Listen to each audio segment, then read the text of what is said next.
नमस्कार दोस्तों, हमारे चैनल में आप सभी का स्वागत है। आज की कहानी है जैसा कर्म वैसा भोग। अनंत जी कमरे में गए तो सुबह पड़े। रमा जी की बेतहाशा याद आने लगी। रमा रमा कह कर रोने लगे। फिर उन्हें याद आया कि पीछे स्टोर रूम में कुछ तस्वीरें रखी थी। वह स्टोर रूम तक गए तो ताला लगा मिला। जब घर किसी और ने ले लिया है तो उन्होंने जैसे ताले को खींचा तो उसकी आवाज़ से चारों ओर गूंज हो गई। उन्होंने साइड में रखी एक लोहे की रोड उठाकर मारी तो उसकी आवाज़ के साथ अंदर से ही एक आवाज़ आई। अनंत जी का ध्यान गया। अरे, अंदर से भी आवाज़ आई। उन्होंने दरवाजे हाथ से थपथपाया। अंदर से किसी की कराह भरी आवाज़ आई। उन्होंने दरवाजे को ज़ोर ज़ोर से रॉड से पीटा। ताले को तोड़ने की कोशिश भी की। दरवाज़ा बहुत पुराना था, इस कारण ज़्यादा चोट नहीं सह सका और उसकी सांकल टूट गई। उन्होंने जल्दी से दरवाजे को अंदर धकेला और बाहर से ही स्टोर रूम की लाइट ऑन कर दी। खराब पुराना सामान पड़ा था, लेकिन आवाज़ तो थी। ये सोचकर वो अंदर घुसते गए, लेकिन जब स्टोर रूम में खैर लकड़ी की अलमारी के पीछे गए तो आंखें फटी रह गया। नीचे ज़मीन पर रमा जी सिकुड़ी हुई पड़ी थी और हाथ पैर बंधे हुए थे। मुंह पर टेप लगी थी, जिस कारण घुटी हुई आवाज़ बाहर तक आई थी। अनंत जी का दिल भर आया। अरे रमा, किसने तुम्हें ऐसे डाल दिया? बोलो रमा। उन्होंने उनके बंधन खोलते हुए पूछा और सीने से लगा लिया। रमा जी बिलख रही थी। कपड़े गंदे हो चुके थे। यही सब सोचते हुए अपने ख्यालों में खो गए। होटल में ज़ोरदार पार्टी चल रही थी और अनंत जी सबके साथ थे, लेकिन मन कहीं और था। बार बार फ़ोन लगाते, लेकिन कोई उठाता ही नहीं था। घर के सब लोग बिजी थे कि वो किसी से कुछ कह नहीं पा रहे थे। क्या करूं? ये जतिन तो फ़ोन उठा ही नहीं रहा है।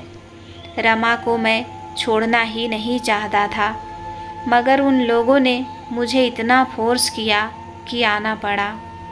अब ना जतिन उठा रहा है और ना ही अवनी। क्या करूं अब? तभी उनके पास उनकी बहन संगीता आई। अरे भैया, अकेले क्यों खड़े हैं यहाँ और इतने क्यों परेशान हो रहे हैं? संगीता जी ने कहा तो वो बोले, अरे संगीता, तुम्हें परेशान नहीं करना चाहता हूँ। तुम्हारी शादी की 25वीं सालगिरह है, तुम जाकर एंजॉय करो। संगीता जी ने कहा, भैया आप परेशान दिखाई दे रहे हैं मुझे, तो मैं कैसे एंजॉय कर पाऊंगी? मैं जानती हूँ कि आपको भाभी की चिंता है।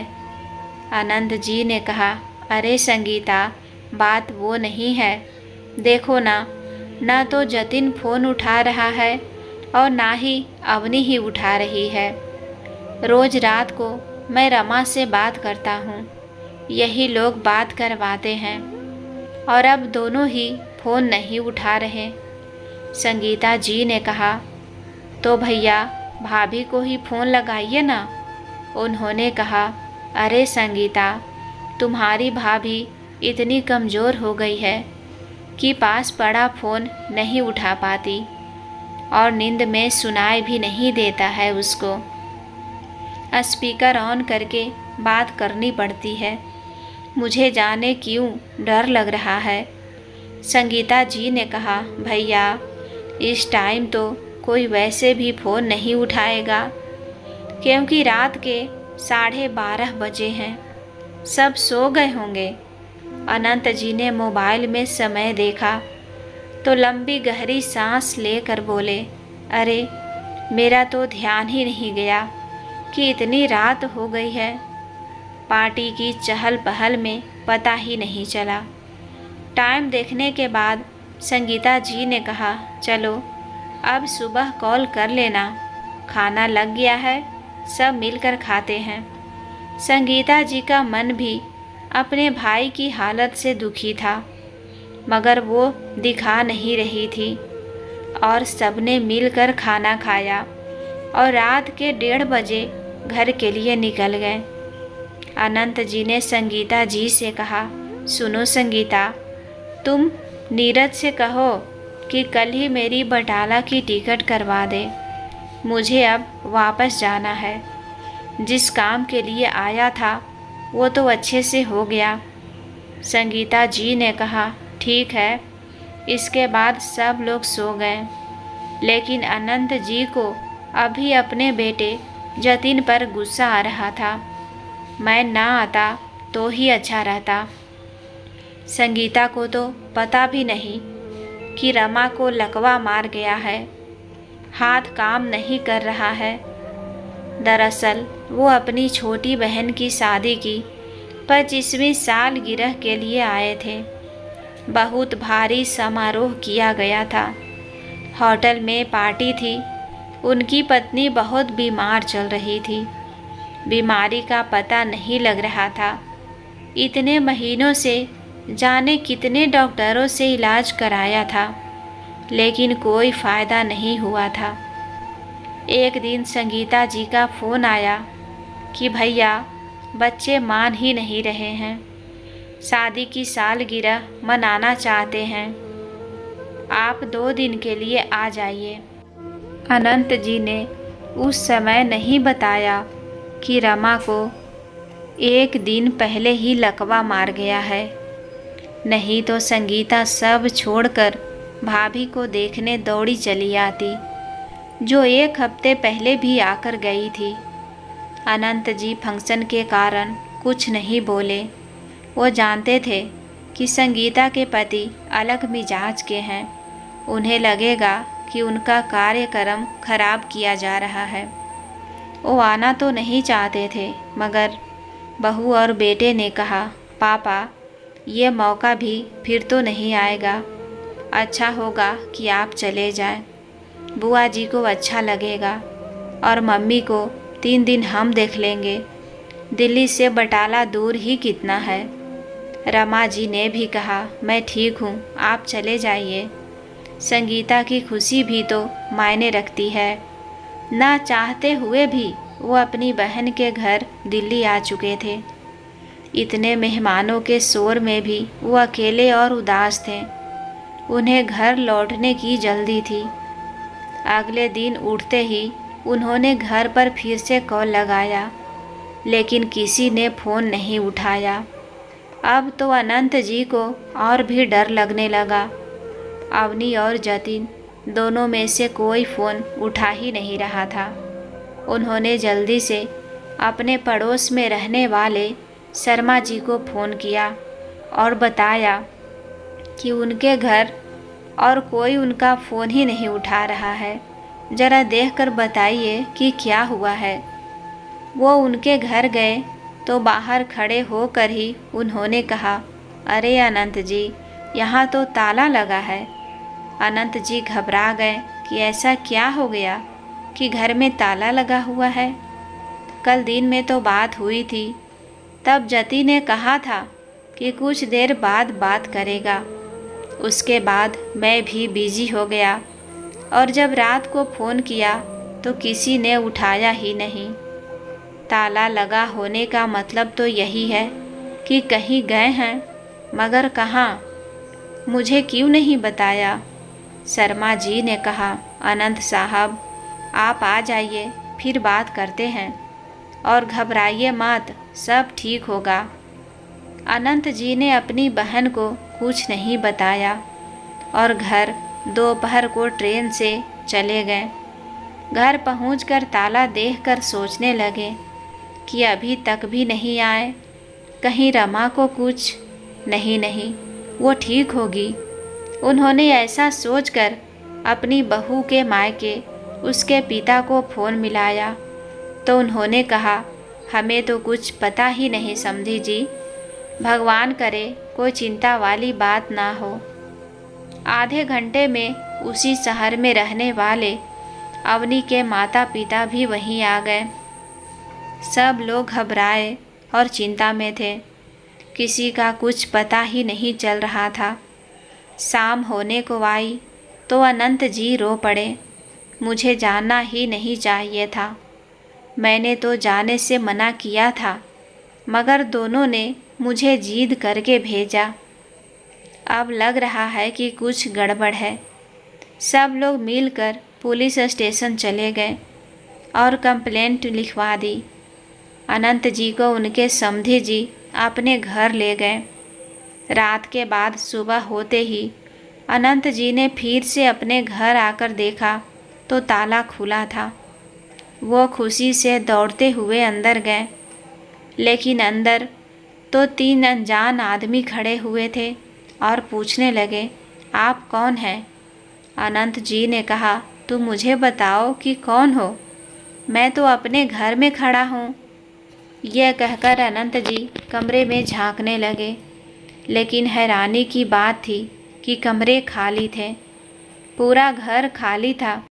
अनंत जी को उन लोगों ने धक्का देकर कहा, ये क्या बदतमीजी है, बाहर जाइए, ये घर हमने खरीदा है। अनंत जी के तो होश ही उड़ गए। वो जोर से बोले, क्या कहा? खरीदा है? अरे ये मेरा घर है। उन लोगों ने कहा, हमने मिस्टर जतिन से ये घर परसों खरीदा था। कितने दिनों से तो हमारी बात चल रही थी। अवनी मैडम के खाते में ये पैसे गए हैं।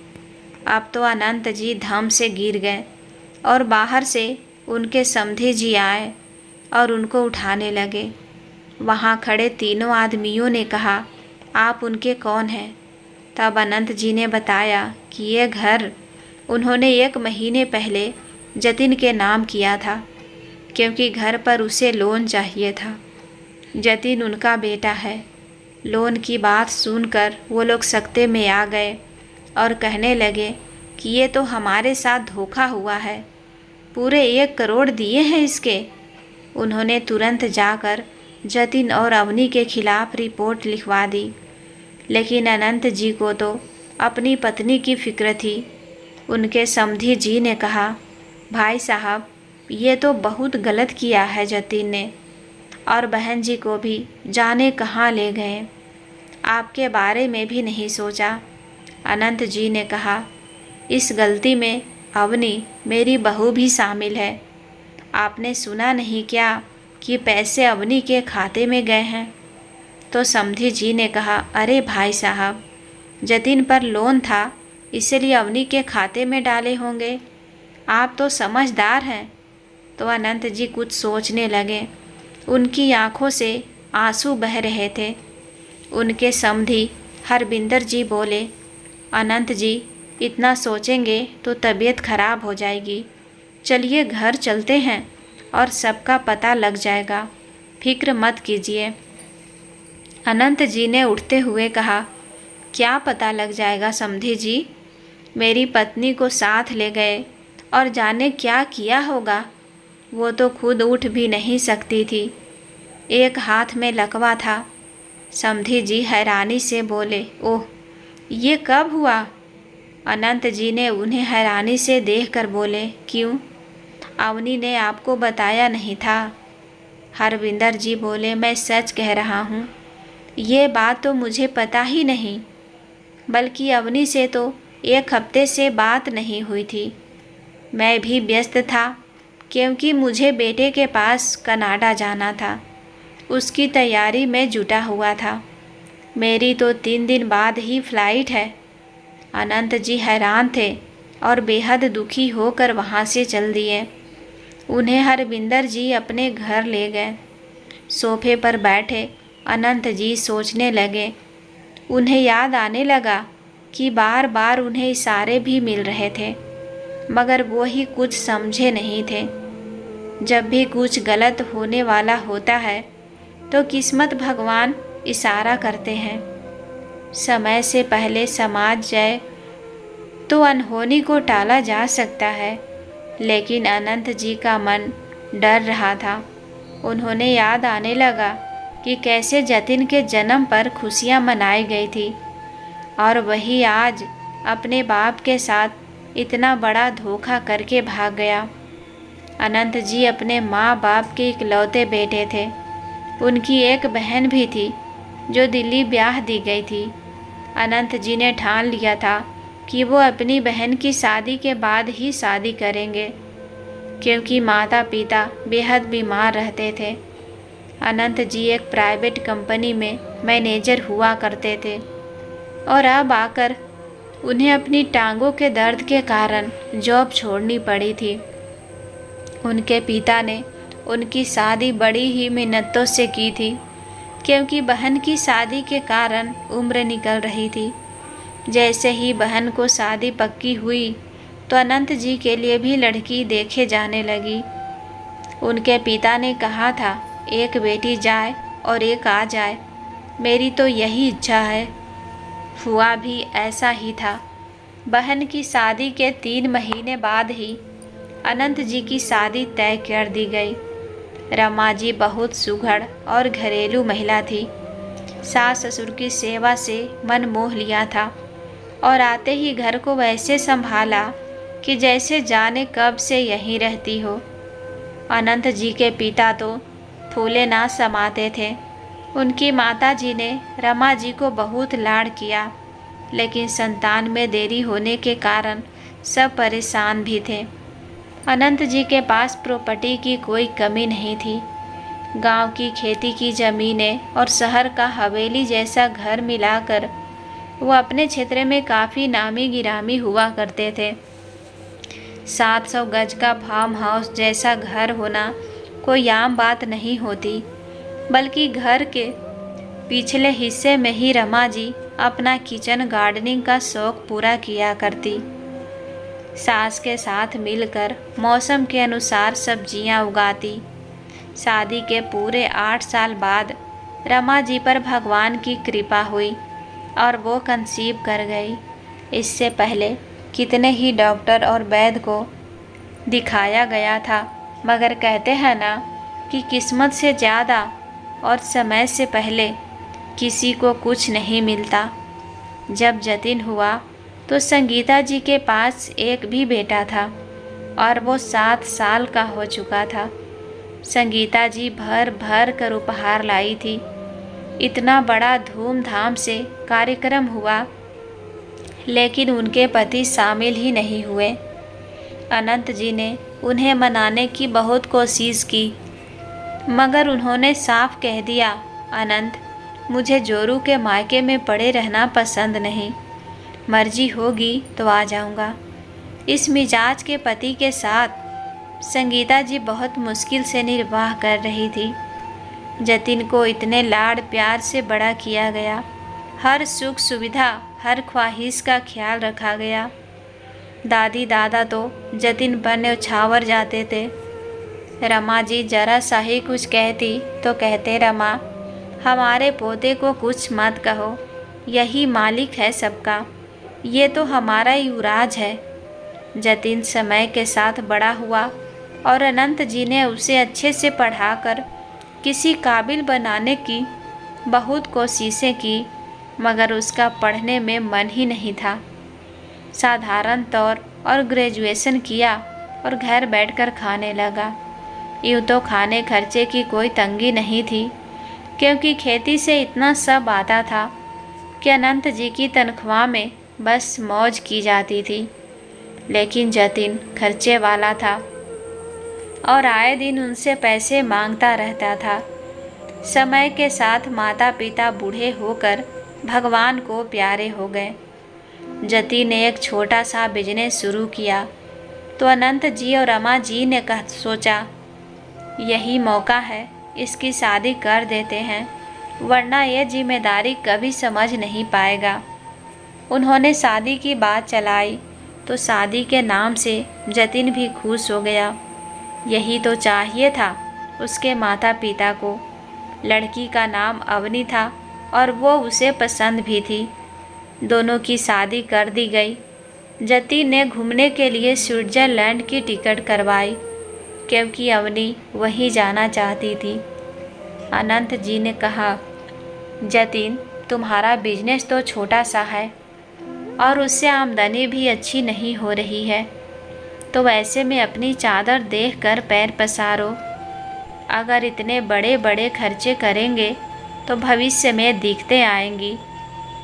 जतिन ने कहा, पापा, अवनी की यही ख्वाहिश है, मैं उसे मना करना नहीं चाहता। और फिर पापा, ये मौके भी तो बार बार नहीं आते।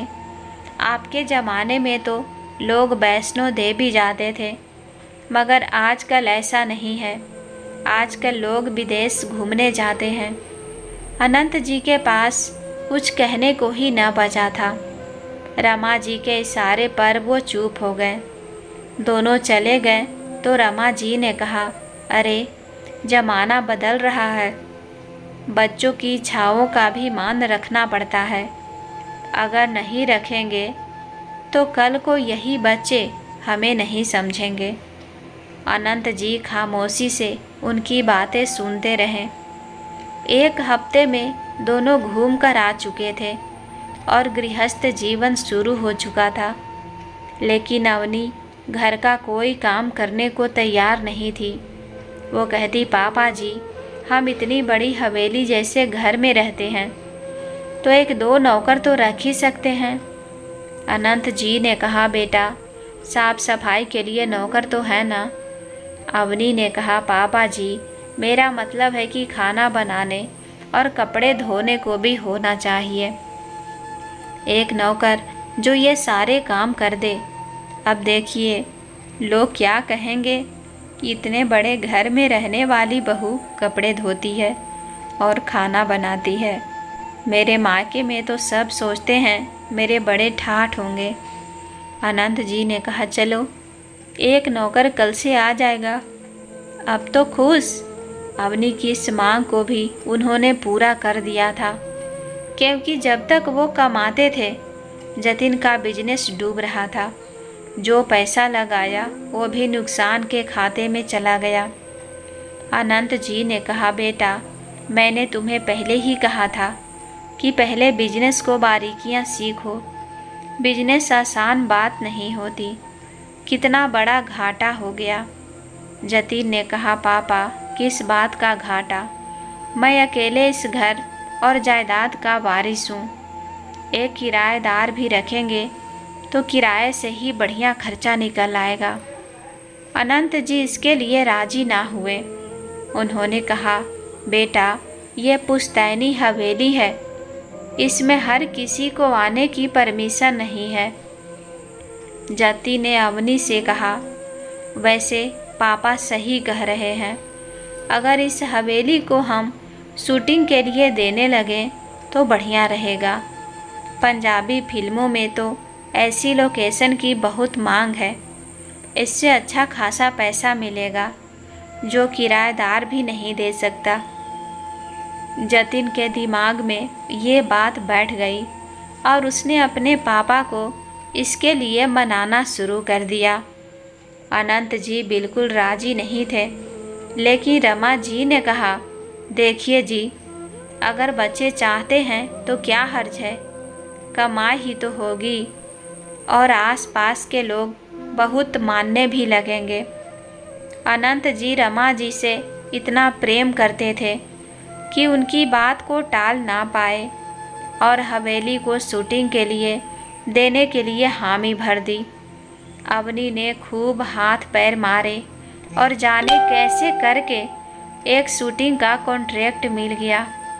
जतिन और अवनी मारे खुशी के पागल हो रहे थे। रमा जी और अनंत जी को बता रहे थे कि अब घर में शूटिंग होगी, हमें आधा हिस्सा खाली करना पड़ेगा, इसके पैसे भी लाखों में मिलेंगे।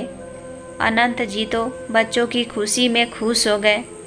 3 दिन बाद हवेली में फिल्म के डायरेक्टर और प्रोड्यूसर आ गए। उन्हें हवेली पसंद आ गई।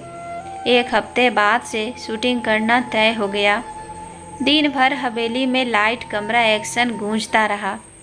जहां टैंक खूब थी वहीं अनंत जी को यह सब अच्छा नहीं लग रहा था। उन्हें तो अपनी शांत हवेली ज़्यादा पसंद थी। अवनी हर वक्त शूटिंग को देखती रहती। अनंत जी को उसका उन लोगों के साथ यूं घुलना मिलना पसंद ही नहीं आ रहा था। लेकिन जतिन से कहा तो वो बोले, पापा जी मैं घर में नहीं रहता तो अवनी को ये सब देखना तो पड़ेगा। घर में किसी नुकसान की जिम्मेदारी तो डायरेक्टर को ही है, निगरानी तो रखनी पड़ेगी ना। अनंत जी जतिन को कुछ और समझाना चाहते थे मगर कह नहीं पा रहे थे। शूटिंग ख़त्म होने को थी लेकिन अब तक उसका कोई पैसा नहीं आया था। फिर एक दिन नाश्ता करते हुए अवनी ने कहा, जतिन पता है डायरेक्टर साहब बोल रहे थे कि मैं चाहूँ तो फिल्मों में ट्राई कर सकती हूँ। जतिन सुनकर बोला, वाह ये तो बहुत खुशी की बात है। अनंत जी ने कहा, कोई खुशी की बात नहीं है, खुशी के लिए और बहुत सारे काम है मगर ये नहीं होगा। अवनी का चेहरा उतर गया तो रमा जी ने समझाया, बेटा हमारी दूर दूर तक इज्जत है, सोचो ज़रा लोग क्या कहेंगे। हमारे यहाँ फिल्मों में काम करना अच्छी बात नहीं है। अवनी ने कहा, पापा जी मेरा भाई भाभी कनाडा में रहते हैं, भाभी टीवी सीरियल में काम करती है लेकिन भाई ने कभी नहीं रोका। थोड़े ब्रांड माइंडेड बनिए। अनंत जी को पहली बार बहुत गुस्सा आया और उन्होंने प्लेट पटक कर कहा, खबरदार जो अब कुछ कहा, मना कर दिया तो कर दिया। जतिन समझाओ इसको, हम प्यार करते हैं तो इसका मतलब ये नहीं कि हर बात की इजाज़त दे देंगे। घर में ये शूटिंग भी आखिरी थी, अब ऐसा कुछ नहीं होगा मेरे घर में। बहू बेटी की इज्जत होती है हमारे ख़ानदान में। जति ने पहली बार अपने पिता को वैसा गुस्सा करते देखा था। रमा जी ने भी इतने सालों में ऐसा करते पहली बार देखा था। उस वक्त एक गंभीर सन्नाटा पसरा गया था और अनंत जी उठकर कमरे में चले गए थे। रमा जी ने नौकर को बुलाकर टूटी प्लेट के टुकड़े साफ करने को कहा। अवनी भी सास को गुस्सा दिखाकर कमरे में उठकर चली गई थी। 2 दिन तक अवनी कमरे से बाहर नहीं निकली और जतिन से इसी बात पर लड़ती रही।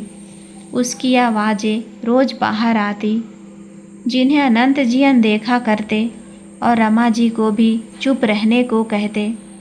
वो कई बार कहती कि एक बार समझा कर देखते हैं, क्या पता मान जाए। अवनी का गुस्सा नहीं उतरा और उसने सबसे बोल चाल बंद कर दी। शूटिंग ख़त्म हो चुकी थी और जब अनंत जी ने पैसों का जिक्र जतिन से किया तो उसने कहा, पापा पैसे तो आए हो और पूरे 5 लाख हैं मगर अवनी ने देने से मना कर दिया है। वो कह रही है कि शूटिंग का पूरा काम देखा है उसने। मैंने समझाया मगर देने को तैयार ही नहीं है। अनंत जी अपने गुस्से को पी कर रह गए लेकिन उन्होंने साफ कह दिया कि आगे से घर को शूटिंग और नहीं दिया जाएगा। जतिन का बिजनेस बिल्कुल डूब गया और वो फिर से घर बैठ गया। रोज़ अवनी इसके साथ शॉपिंग करने और घूमने निकल जाती, जिस पर अनंत जी कहते, जतिन तुम्हारा बिजनेस बंद हो चुका है, अब ये पैसे बर्बाद मत करो। अवनी कहती, जतिन कह दो पापा जी से, ये पैसे मैंने दिन रात शूटिंग की देख रेख करके कमाए हैं, इन पर मेरा हक है। अनंत जी बहू के मुंह लगाना नहीं चाहते थे लेकिन घर में ये ताना तानी बढ़ती जा रही थी। रमा जी ने बात को टालने के लिए कहा कि अरे बहू को माफ़ कर दीजिए, वो ना समझ है। अनंत जी ने कहा, रमा ना समझ नहीं है, वो अपने हक की बात करती है। हक तो मैं भी बता सकता हूँ और बड़ा होकर ऐसा करते अच्छा नहीं लगूँगा। बेटा ही नकारा है तो इससे क्या कहें। रमा जी अचानक से काफ़ी बीमार हो गई। उठने चलने में दिक्कत होने लगी। कई वैद्य और डॉक्टर को दिखाया गया, मगर कोई बीमारी ना बता सका। अनंत जी जहाँ तहाँ उनको दिखाते रहते थे। कुछ दिन पहले की ही तो बात है, जब जतिन ने कहा, पापा फिर से शूटिंग का ऑफर मिल रहा है, लेकिन उनकी एक शर्त है कि हवेली मेरे नाम होनी चाहिए। वो लीगली शूटिंग के लिए इसको किराए पर लेंगे। इसमें 1 महीने का किराया भी 10 लाख मिलेगा। पापा ऐसा ऑफर फिर नहीं मिलेगा, सब कुछ पेपर्स में मेंशन होगा। अनंत जी ने कहा, तो मेरे नाम पर लेने में क्या हर्ज है, बुला लो, मैं बात कर लूँगा। जतिन ने कहा, पापा वो मुझसे डील कर रहे हैं, आपसे नहीं। अवनी ने पीछे से कहा, अरे आपके पापा को तो बस बेटे की तरक्की में रोड़ा ही बने रहना आता है। अनंत जी को अपने बेटे जतिन पर भरोसा ही नहीं था, लेकिन घर में इतने झगड़े थे जो रोज़ बढ़ते जा रहे थे। रमा जी परेशान हो चुकी थी। उन्होंने कहा, देखिए जी, मेरी हालत दिन पर दिन खराब हो रही है, और ये वैसे भी ये सब जतिन और अवनी का ही है, तो दे दीजिए ना। अनंत जी ने कहा, पहले तो ये कि तुम जल्दी ठीक हो जाओगी, और जतिन को दे दिया तो वो हमको सड़क पर ला देगा। रमा जी ने कहा, आप उसे गलत समझ रहे हैं, वो ऐसा नहीं कर सकता। माना वो बिजनेस नहीं कर पा रहा है, मगर हवेली के साथ कुछ गलत नहीं करेगा। उसके पास भी तो इसके सिवा कुछ और नहीं है। खेतों में तो रह नहीं सकता। अनंत जी गहरी सोच में डूब गए और बोले, ठीक है। उन्होंने अगले दिन ही जतिन को बुलाकर हवेली के पेपर साइन करके दे दिए और कहा, जतिन मैंने तुम्हें ये तो दे दिया है, लेकिन मेरी परमिशन के बिना बेच नहीं सकोगे। रात को वो रमा जी से बात कर रहे थे। रमा, मुझे तो लगता है कि जतिन मेरी बरसों की मेहनत को खाक में मिला देगा। वैसे भी अब खेत बचे हैं बस, और उस ज़मीन की कीमतें भी ज़्यादा नहीं है। इस करोड़ों की हवेली को कहीं वो कौड़ियों के दाम ना बेच दे। रमा जी अंदर से डरी हुई थी, मगर उन्हें समझा रही थी कि ऐसा कुछ नहीं होगा। कुछ देर बाद उनकी हालत खराब हुई और वो हाथ में अजीब सी बेचैनी की शिकायत करने लगी। कुछ देर बाद उनका चेहरा टेढ़ा होने लगा। अनंत जी उनको जल्दी से अस्पताल लेकर गए तो पता चला कि उन्हें लकवा मार गया है। उन्हें अस्पताल में ही इंजेक्शन देकर रखा गया। हर वक्त बीपी चेक किया जा रहा था। डॉक्टर ने कहा कि यह टेंशन के कारण हुआ है, बीपी बढ़ने से भी ऐसा होता है। अनंत जी मन में बहुत दुखी थे कि एक तो पहले ही रमा बीमार थी और अब ये लकवा। 2 दिन बाद कुछ सुधार हुआ, लेकिन हाथ में ठीक से कोई चीज़ पकड़ने की क्षमता नहीं थी। अब वो बस दूसरों के भरोसे थी। खाना खिलाना हो या कपड़े बदलना, दवाई खिलाना हो या फ़ोन पर बात करना, सब के लिए किसी और की मदद चाहिए होती थी। उनकी बहन का फ़ोन आया तो उन्होंने उसे रमा जी की हालत के बारे में नहीं बताया, क्योंकि संगीता जी के घर का माहौल ख़राब नहीं करना चाहते थे। बहू बेटे ने कहा, पापा बुआ जी को सच बताएंगे तो भागी हुई आएंगी और फूफा जी नाराज़ हो जाएंगे। मम्मी का ख्याल तो हम भी रख लेंगे, और मम्मी बात तो करने लगी है, आप बुआ के यहाँ होकर आइए, तब तक मम्मी को हम संभाल लेंगे।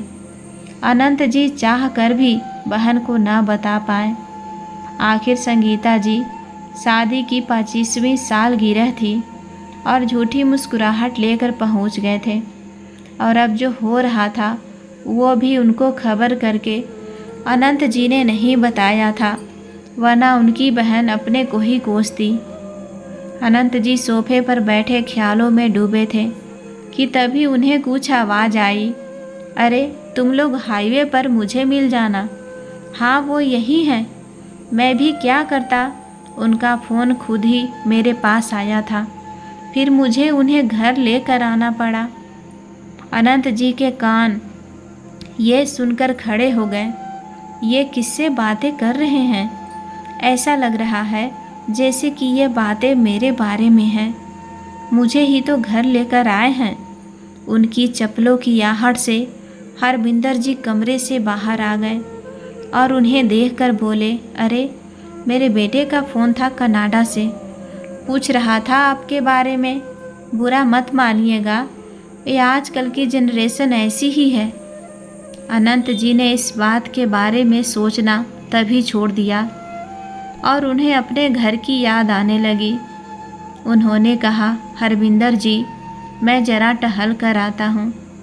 वो कहकर बाहर निकल गए और अपनी हवेली पर पहुँच गए। अपना घर देखकर पुराने दिन और बातें याद आने लगी।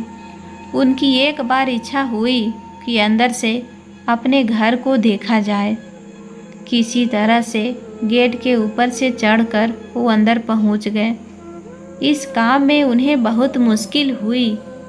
दिल दुखी था कि आज अपने ही घर में इस तरह जाना पड़ रहा था।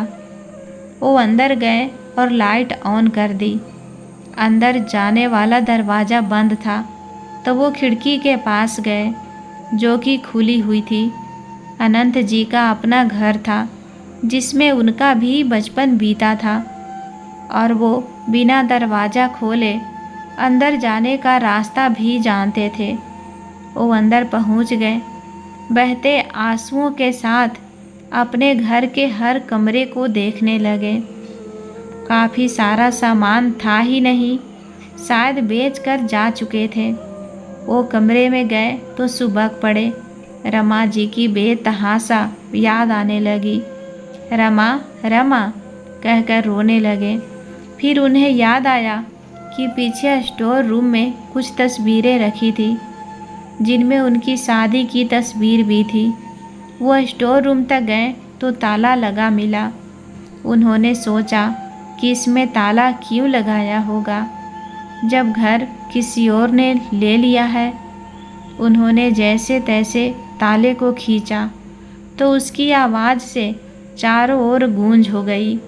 उन्होंने साइड में रखी एक लोहे की रोड उठाकर मारी तो उसकी आवाज़ के साथ अंदर से ही एक आवाज़ आई। अनंत जी का ध्यान गया, अरे अंदर से भी आवाज़ आई। उन्होंने दरवाजे हाथ से थपथपाया। अंदर से किसी की कराह भरी आवाज़ आई। उन्होंने दरवाजे को ज़ोर ज़ोर से रॉड से पीटा। ताले को तोड़ने की कोशिश भी की। दरवाज़ा बहुत पुराना था, इस कारण ज़्यादा चोट नहीं सह सका और उसकी सांकल टूट गई। उन्होंने जल्दी से दरवाजे को अंदर धकेला और बाहर से ही स्टोर रूम की लाइट ऑन कर दी। खराब पुराना सामान पड़ा था लेकिन आवाज़ तो थी। ये सोचकर वो अंदर घुसते गए, लेकिन जब स्टोर रूम में खैर लकड़ी की अलमारी के पीछे गए तो आंखें फटी रह गया। नीचे ज़मीन पर रमा जी सिकुड़ी हुई पड़ी थी और हाथ पैर बंधे हुए थे। मुंह पर टेप लगी थी जिस कारण घुटी हुई आवाज़ बाहर तक आई थी। अनंत जी का दिल भर आया। अरे रमा, किसने तुम्हें ऐसे डाल दिया? जति नहीं ना? बोलो रमा, जति ने किया ना? उन्होंने उनके बंधन खोलते हुए पूछा और सीने से लगा लिया। रमा जी बिलख रही थी। कपड़े गंदे हो चुके थे। भयंकर बदबू उठ रही थी क्योंकि उनके कपड़े पेशाब में भीगे थे। उन्होंने तभी पुलिस को फ़ोन किया। पुलिस ज़रा देर में वहां पहुंच गई। उन्हें और रमा जी को साथ लेकर गई और बयान दर्ज किए। उन्होंने बताया कि वो दोनों हरविंदर जी के साथ इंडिया छोड़कर कनाडा भाग रहे हैं। इस हवेली को 2 करोड़ में बेच दिया है। मुझे जतिन और अवनी ने खूब मारा पीटा और यहाँ बंद कर दिया। रमा जी बहुत डरी हुई भी थी और कांपते हुए ये सब बता रही थी। उन्हें पुलिस ने अस्पताल में भर्ती कर दिया। और हरविंदर जी के अगले दिन एयरपोर्ट जाने का वेट किया। अनंत जी को वापस घर भेज दिया गया और जैसे ही वो घर से निकले तो पुलिस ने उनका पीछा किया। वही हुआ जो अनंत जी ने फ़ोन पर सुना था। हाईवे पर उन्हें 2 लोग मुंह पर कपड़ा बांधे मिले और जैसे ही वो गाड़ी में बैठे तो पुलिस ने सामने अपनी गाड़ी खड़ी कर दी। अब भागने की कोई गुंजाइश ही नहीं थी। पुलिस ने तीनों को खींचकर बाहर निकाला और अपने साथ जीप में बैठा कर ले गई। पुलिस स्टेशन में पूछताछ शुरू हुई। इंस्पेक्टर ने कहा, चलो जतिन शुरू हो जाओ, वरना 3rd डिग्री से अपने आप मुंह खोल दोगे। तुमने अपनी ही माँ को करीब करीब मरने की हालत में छोड़ दिया था। अगर किस्मत से अनंत जी वहाँ नहीं पहुँचते तो वो सच में जिंदा नहीं होती। अवनी ने कहा, हमने कुछ नहीं किया है, बस हवेली को बेचा है। इसको तभी लेडी कांस्टेबल ने खींचकर थप्पड़ मारा और कहा, तेरी सास ने सब बता दिया है, तेरे एक एक जुल्म के बारे में। अब अच्छा होगा कि तू भी अपना जुल्म कबूल कर और सच उगल दे। अवनी उसके एक थप्पड़ में दहल गई थी। अब सिवाय सच बताने के कोई चारा ही नहीं था। दोनों ने बताया कि हवेली में कोई शूटिंग नहीं होने वाली थी, बस ये तो अपने नाम करने का बहाना था। क्लाइंट से तो कह दिया था कि पापा अब इस दुनिया में है ही नहीं, उनसे परमिशन की ज़रूरत भी नहीं है। बेवकूफ़ इतनी बड़ी हवेली को 2 करोड़ देने को राज़ी हो गए और कोई जांच पड़ताल भी नहीं की। हमें ऐसे ही लोन चाहिए थे। अगर माँ साथ चली जाती तो हम कभी पकड़े नहीं जाते, क्योंकि मुझे पहले से पता था कि बुआ आपको बुलाने वाली है। सोचा था कि जब आप जाएंगे तो पीछे से हवेली बेच कर निकल जाएंगे। क्लाइंट भी ढूंढ कर रख लिया था। कनाडा की टिकट तो पापा जी ने पहले ही करवा दी थी। किसी को पता ही न चलता कि हम कनाडा चले गए। मम्मी बिस्तर पर थी, उन्हें बांधकर घर खाली करके रात को ही चले गए। अधिकतर सामान बेच दिया है। इंस्पेक्टर ने कई जोरदार थप्पड़ जतिन को मारे। थप्पड़ों की ऐसी बरसात जतिन पर कभी नहीं हुई थी। अपने लाल पड़े गालों को सहला रहा था, पर पुलिस ने मौका न दिया और उठकर जेल में बंद कर दिया। अवनी को कांस्टेबल खींचती हुई ले गई। अवनी अब भी धमकी दे रही थी कि सबको देख लूँगी।